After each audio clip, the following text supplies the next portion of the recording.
As you can see, I have had my hair toned, and it's not as brassy as it was. It looks pretty good. Um, the girl who did it is not my usual girl because she had COVID, even though she did show up with a mask on. She was very happy with what very young girl did. And when you can go to a place, ladies, that actually understands quality work and they hire quality people, stick with them. All right, just stick with them. Okay, so anyway, what? All right, let's, for just a second, I'm gonna turn off one of the lights because it's too bright. La la la la. There. Anyway, so what's going on right now? Nothing really much. I do have some news. So I was trying to figure out where Jeff Snyder of the InSnyder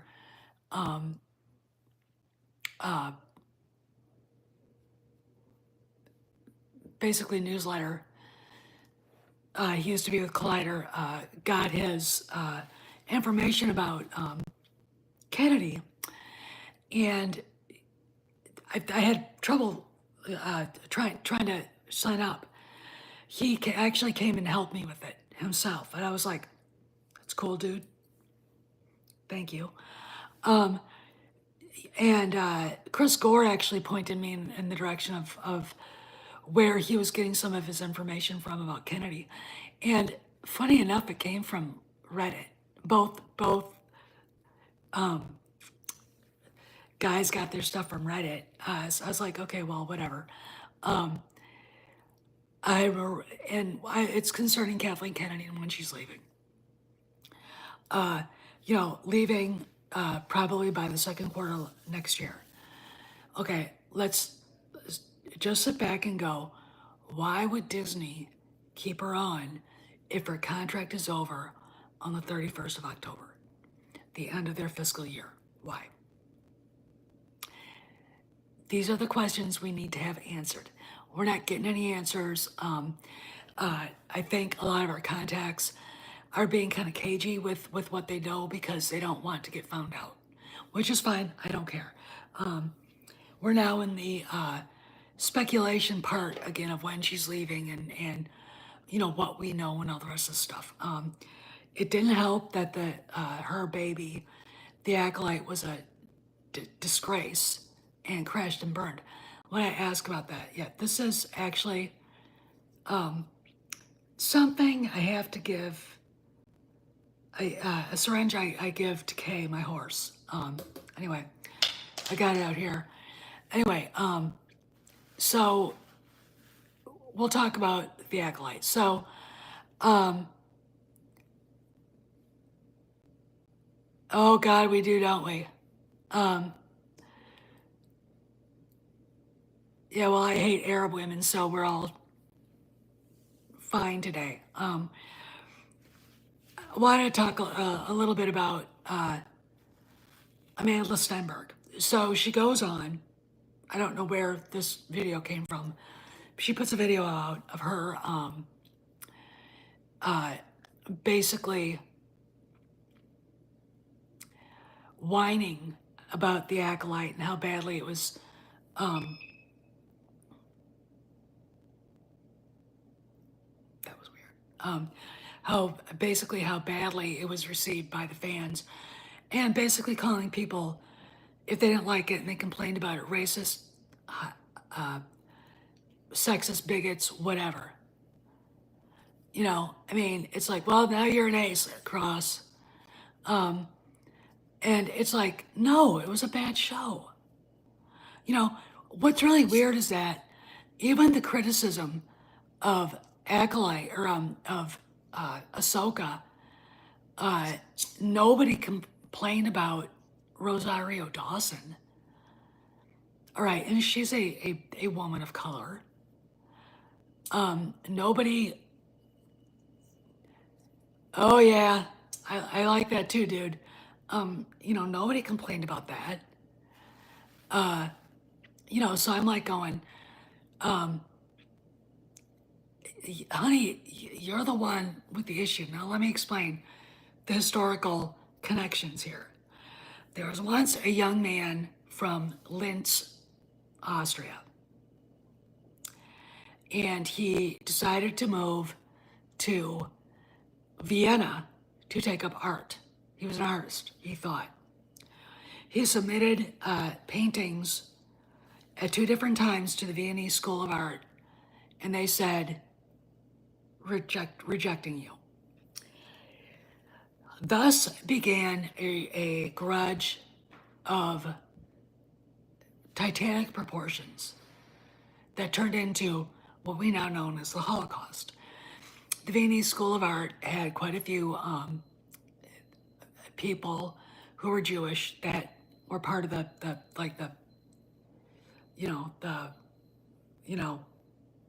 bosses, the teachers, the professors, the committee, and they were people like that chose Gustav Klimt and other, art. Gustav Klimt is my favorite artist.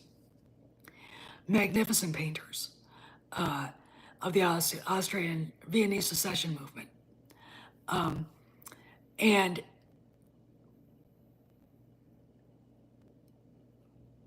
I realized, when you've got this young man, and I'm not going to tell you who he is because you can guess. He was living off of selling postcards and living in flop houses, being exposed to anti-Semitic literature. All right, there was I think this propagandist, huge anti-Semite, Georg von Schirmer, called himself the Knight of Rosenau, would put out these disgusting pamphlets, anti-Semitic pamphlets. And this young man was deeply affected by them. He looked at the Viennese School of Art and was pissed off because these Jews would not let him in. But it wasn't because he was of him, who he was. He was an untalented, uninspiring borehole who didn't understand how to conceive a painting, who didn't understand how to go about actually creating something beautiful. All right. And his name is Adolf Hitler. Now you go looking at Amanda Stenberg. She's pissed off he didn't like her show. We are pissed off at it because it was poorly written, poorly filmed, poorly conceived, the cinematography sucked, and it shit all over the lore.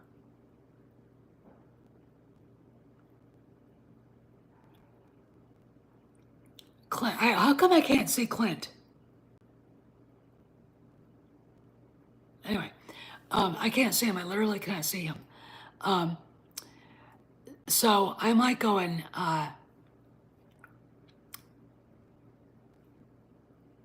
this is exactly the same excuse Hitler had when he got upset with the Viennese School of Art. They criticized his stuff and they didn't want him. He wasn't good enough. We criticized the Acolyte, and we've got people who aren't good enough to be part of Star Wars, who made this garbage, who are now pissed off because, and basically doing the same thing, reacting badly to the criticism. If you look, Hitler's issue was his mother protected him, his father abused him, and what she did, she created a pathological narcissist. That's Amanda Stenberg. That's Leslie Headland. Leslie Headland has daddy issues. She said it, I think, in an article somewhere. Her father, I think, recently died, and I haven't read the article, but this is the same thing. This is how you get genocidal. All right, I'm not going to step that far, but this is where it starts. They take criticism badly. It wasn't the Viennese School of Art told Adolf, because you're Austrian, you were raised Catholic, and we don't want you. We Jews don't want you. It was, you're not talented enough to be here. This is the Viennese School of Art, one of the biggest, most important, prestigious art schools in Europe, in the world. And you are not good enough to be part of it. There's absolutely nothing wrong with having a dose of reality. Adolf Hitler, being a burgeoning young narcissist, couldn't deal with it. Now go back, now let's go to the Acolyte. Mela Stenberg, being a virtuous, virtue signaling narcissist, you know,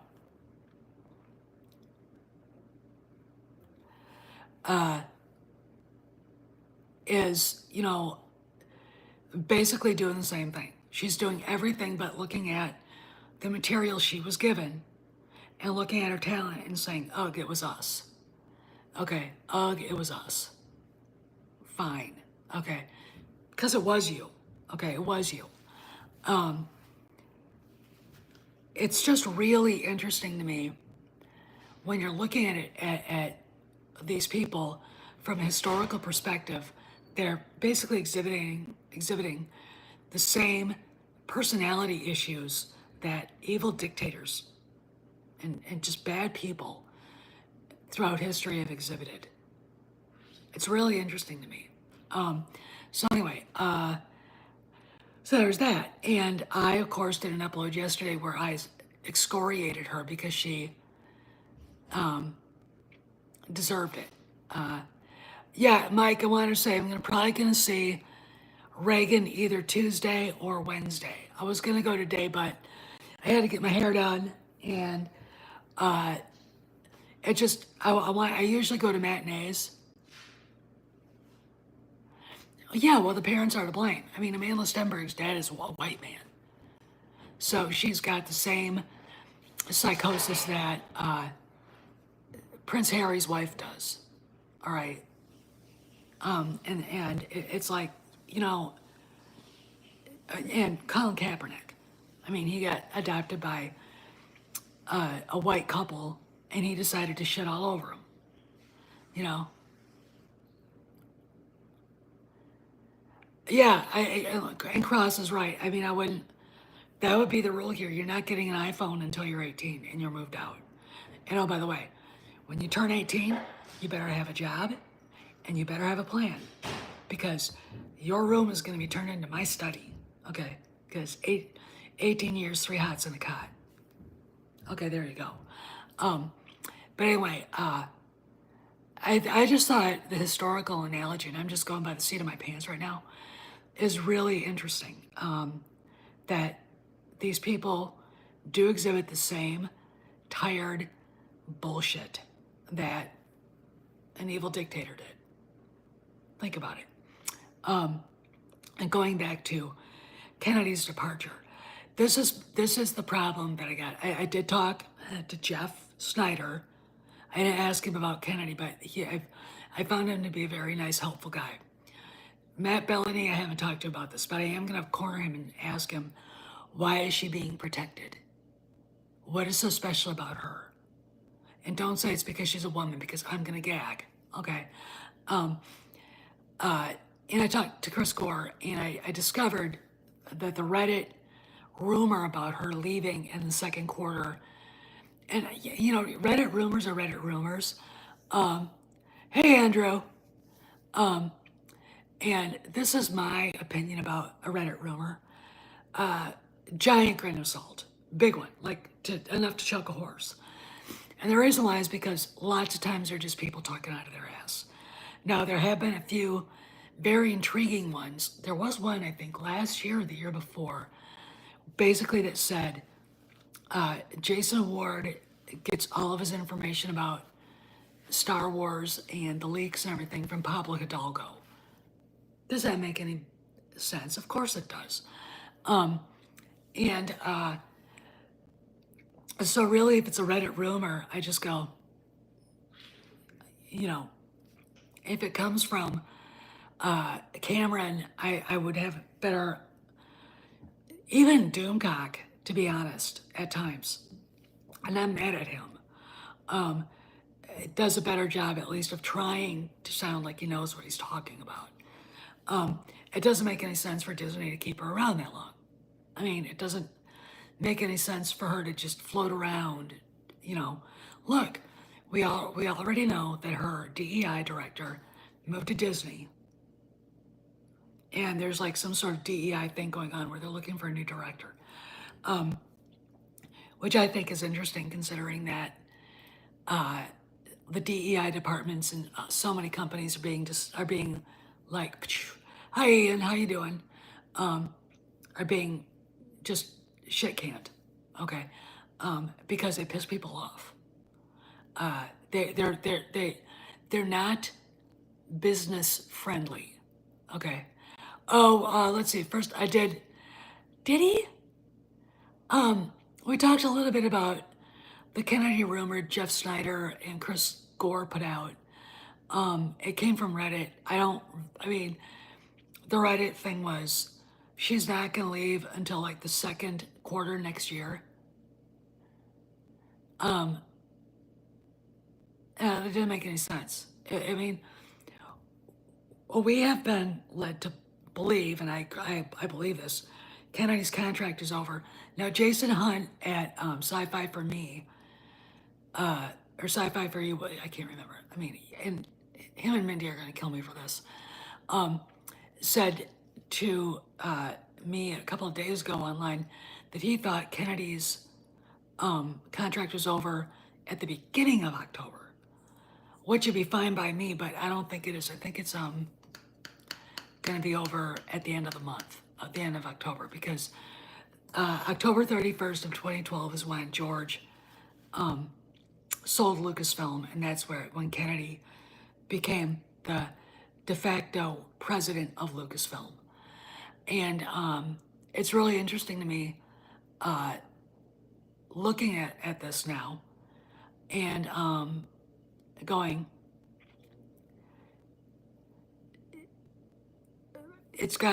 why would she stay? Why would she stay till then?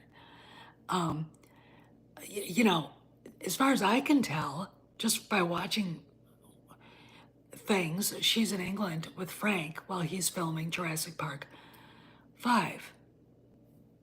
With Scarlett Johansson. Okay, so it's like, okay, she's not at Lucasfilm. I mean, I don't think she set foot at Lucasfilm since last August, September, or October, around then. I mean, so, but we don't know. I can't definitely say that she's not there, but just on the surface, what we see is she pretty much seems like she's not there at all. Okay, I mean, she pretty much seems like she's not there in any way, shape, or form. So there's that. And really, I mean, so we just gotta wait. We just gotta wait and see what happens. And of course, they are in the middle of filming Mandalorian and Grogu. And we know that the thing that Sparrow told, I'll give you, for the newbies here that don't know, a couple of things that he said the last couple of weeks.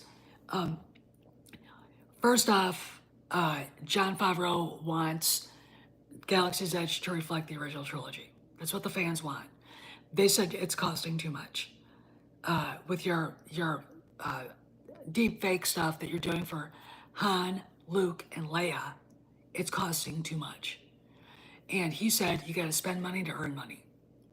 All right, so there's that. He wants the sequel trilogy to be completely gone. Okay. Secondly, there's an ongoing debate at Lucasfilm and at Disney about removing the Acolyte from Disney Plus. They're going to see how the wokesters behave. They're going to behave the way they're going to behave. I mean, the idiot from the Mary Sue, that fat, dumpy, girl who has like, I think, a 500 word, it has a, she has like a 500 word vocabulary. And I think she and Leslie Headland together have a 250 word vocabulary because they forget everything. If you watch the interview that Rachel Leishman put on with Leslie Headland, you could just watch your IQ count go down. They're so stupid. It's like, please don't open your mouth anymore. Shut up. You're a moron. And so she was freaking out. Pablo's wife was freaking out. The High Republic authors are all upset. And this is a High Republic production. That's what the Acolyte, Trashlight, gotta call it the Trashlight. That's what the Trashlight is. And I like, am looking at this going, take the L. And of course you've got, Amanda Stenberg blaming everybody but the production and the piss poor production of the Acolyte on its failure. Blaming us, we're racist, sexist, homophobes, and misogynists. But she can be a misandrist and a racist and get away with it because she's black. And, deny anything that has to do with her father, who is a white man. I don't know. I mean, that's just me going. So, so there's that. And something's going to happen with that. But as far as like, what's, going on with the leadership at Lucasfilm, it's still, like I said, I'm going to confront Matt Bellany and maybe even Snyder and ask, why is she so protected? I want the honest truth. And if you say it's because she's a woman and they don't want the feminists to come down on them, I'm going to say bullshit. It's the only time I have ever seen an incompetent boob get protected. It's like, look, was the director of the Secret Service protected after Trump got shot? No. She was gone after 2 weeks. Incompetence. Okay? It is, literally one of the most horrifying things, one of the worst things to ever happen to the United States is allowing incompetent people anywhere near the apex of power. Anywhere. Be it government, be it the military, be it car industry, be it the film industry. Okay? Because they are not capable of doing the job that they were hired for. And when you call them out, shit fits just happen. Just absolute fucking shit fit. Because they're protected. There's a mythology created about them that isn't true. I mean, it's like Kennedy basically got people coffee. She didn't have anything to do with the creative side of creating Raiders of the Lost Ark, Indiana Jones and the Temple of Doom, Indiana Jones and The Last Crusade. She didn't have anything to do with Star Wars, for sure. She had nothing to do with E.T. She had nothing to do with any,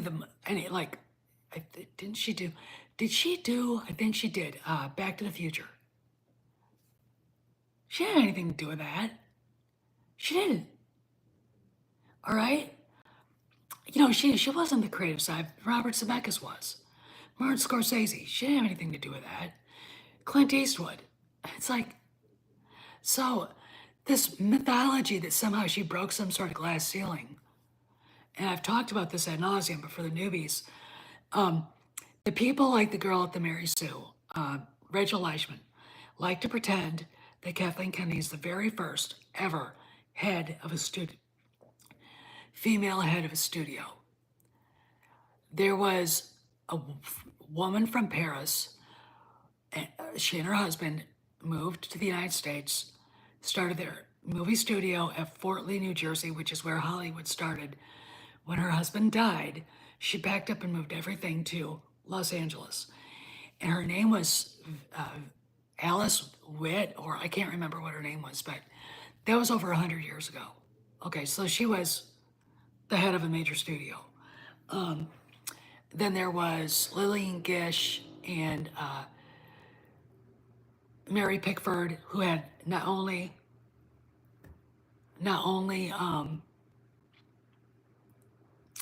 they were both not only majorly involved in production of the movies they were in. This is during the silent era. They were also very influential in the creation of the Motion Picture Academy of Arts and preserving things. Okay, they were basically kind of like sat on the first Oscars, you know, board. Okay. Then you had, Lucille Ball, Lucy. When she got divorced, she took over Desilu. Desilu is Desi and Lucy, Desilu. She was the one that discovered Star Trek and Mission Impossible. If not for her, neither franchise would exist. Okay, they would have been rejected. You have Dawn Steele. You have my friend Bettina Viviano. You have Sherry Lansing, who was married to the great William Friedkin, who recently passed away, I think. God bless his soul. Who, created The Exorcist. Sherry Lansing ran Paramount. Okay. Women have always been very important.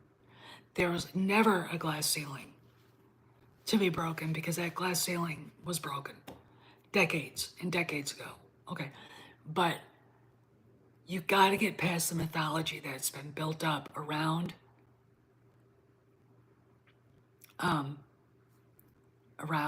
Kathleen Kennedy and understand it's bullshit. It is absolute, utter bullshit. The Empress has no clothes. All right, the Empress absolutely has no clothes. She is lazy. She didn't want to watch dailies. And, Solo gets almost 80% done. And it's so bad she has to come to England, fire the directors, and bring in Ron Howard. Who couldn't save it? Incompetent casting. Awful Aaron Yuck as Han Solo. Are you kidding me?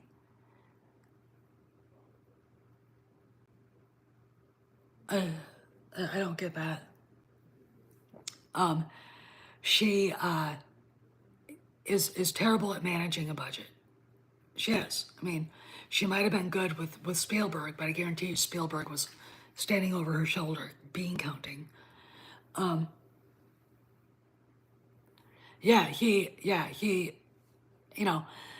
Well, we know that Harrison was backing up Anthony Ingruber, who should have got the role. But I say, thank God he didn't get the role because the movie sucked. It tainted his career for a long time. And, he's doing fine right now without it until there's a change of leadership. I have a story on the down low that, all right, first off, he actually was in Dial of Destiny. In the first 20 minutes, he was basically the deep fake in a lot of the scenes. Okay. And then when you're watching the part where they're auctioning off the Antikythera device, the part of it that they had, and all those guys pull their guns, if you're facing the screen, he's the one way over on the left with the big mustache. All right. This is a story I heard and I believe it. He was working out in the gym one morning. She walks in and just glowers at him. Now, he was on there because Harrison wanted him, not because Kennedy wanted him. And Kennedy obviously got outvoted. I mean, this was never her movie, it was Harrison's movie. And by her finagling and, the fact that she hired a director who would kiss her ass, James Mangold, who doesn't look, the guy doesn't have the balls of a Ridley Scott, because Ridley Scott would have said, I'm doing it this way. You don't like it, I don't care. This is the way it's going to get done. If he had been the one, Dial of Destiny would be different. It'd be very different. It just, so she's not the person you think she is. I mean, she's just, I wanted to add something else before I go, because I got to go soon. You guys, when you're watching a TV show like Ahsoka, I don't know, Ian. I don't know. It's going to be just a big adventure, from what I can tell. So Ahsoka, you're watching it. You're going, why is that? Why is the home one's captain a black woman? Why is this? I want you to understand something. Any production made in California by law has to have a diverse cast. And I mean, you don't see any white men in a lot of the supporting roles. Okay? They should have been a black man, or should have been a white man, or a Latino man, whatever. Nope. Black woman, or they're not gonna, and it's by law. They have to do it. Do not be surprised if you start seeing movies like Mandalorian, Grogu, movies like the stuff from Marvel, even the stuff that's coming down the pike, get completely made in Atlanta, or now that I've heard Sony's building a studio in Las Vegas, to get away from those laws. Because what you're seeing and what you're complaining about, okay, you're complaining about something that the production can't help. Okay, now, granted, the Acolyte was cast the way it was cast because the idiot that was the showrunner. But by law, if it's made in California, Mandalorian is made in California, Ahsoka was made in California, they have got to comply with that law. Now, what it does is it hurts creativity. It hurts the production to hire proper actors. Now, I'm not saying that Amanda Stenberg isn't a proper actress. She was fine for that role, and the whole show just sucked. She needs to grow up. The first part of this video, I kind of compare her to somebody else like that in history that couldn't accept criticism and couldn't accept rejection, okay, and ended up being quite the guy, okay? But that's what you're dealing with, narcissism. You have to see me and tell me I am great because I am a black woman, or I am, whatever. It's like, no, I don't, because that's not reality. And you don't get a free pass for being an utter failure because of what you are, not your talent. Okay, I mean, it's needs to be all on merit, I think. And with a one-party system, dictatorship, I think, in California, they can ride roughshod over businesses, over film productions, TV productions, etc. And like Cross said, the only way for these productions to get back to being creative is to get out of there. Anyway, I gotta go because we're gonna go do some errands. So I just want to go live because I was bored. All right, see you guys around the galaxy. Behave, be safe.